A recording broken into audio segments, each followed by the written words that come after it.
Hello friends, easy learning with श्रेयांशमध्ये मी श्रेयस तुमचं स्वागत करतो। आज आपण पाहणार आहोत भक्त प्रल्हादाची गोष्ट। चला तर मग या व्हिडिओ स्टार्ट करूया। हिरण्यकशिपू नावाचा राजा होता।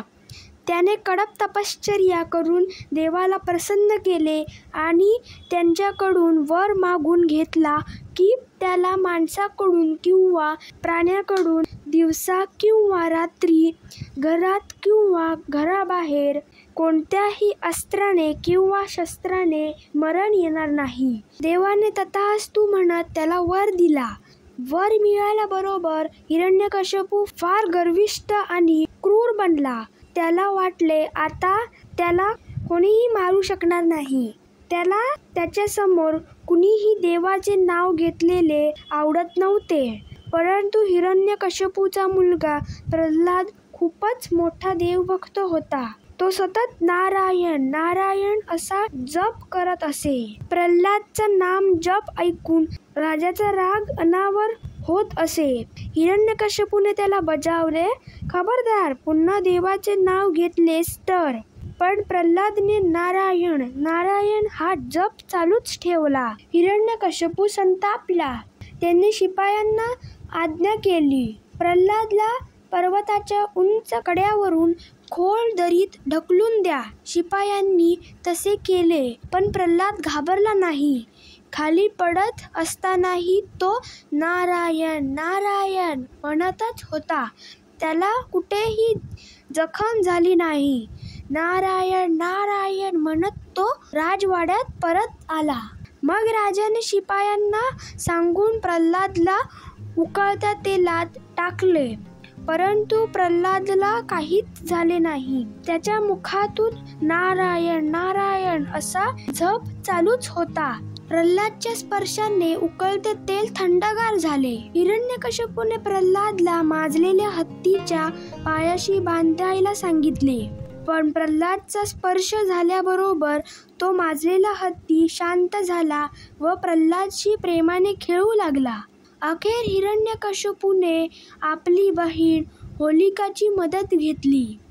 होलिकाला वरदान मिळाले होते की अग्नी तिला भस्म करू शकत नाही, म्हणून तिला आगीचे भय नव्हते। हिरण्यकशिपूने होलिकेला प्रल्हादला मांडीवर घेऊन आगीच्या चितेवर बसायला सांगितले। प्रल्हाद तेव्हा देखील भगवान विष्णूच्या नामस्मरणात तल्लीन होता। तो नारायण नारायण असा जप करतच होता।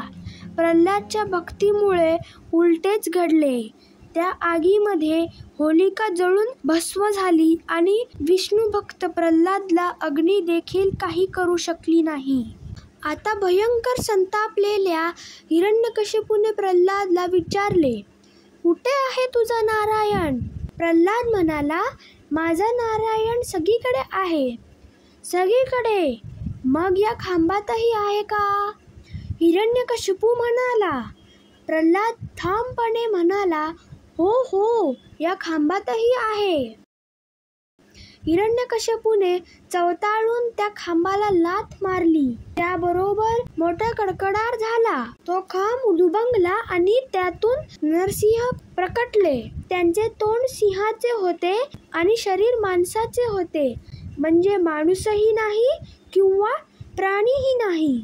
ती सायंकाळची वेळ होती, म्हणजे दिवसही नाही किंवा रात्रही नाही। नरसिंह हिरण्यकशिपूला आपल्या मांडीवर घेऊन उंबरठ्यावर बसले, म्हणजे घरातही नाही किंवा बाहेरही नाही। ना अस्त्र ना शस्त्र। आपल्या तीक्ष्ण नखांनी नरसिंहाने हिरण्यकशिपूचे पोट फाडले आणि वराच्या सर्व अटी पाळून त्याचा नाश केला। प्रल्हादाची भक्ती बघून नारायणाने प्रल्हादचे रक्षण केले आणि त्याला दर्शन दिले।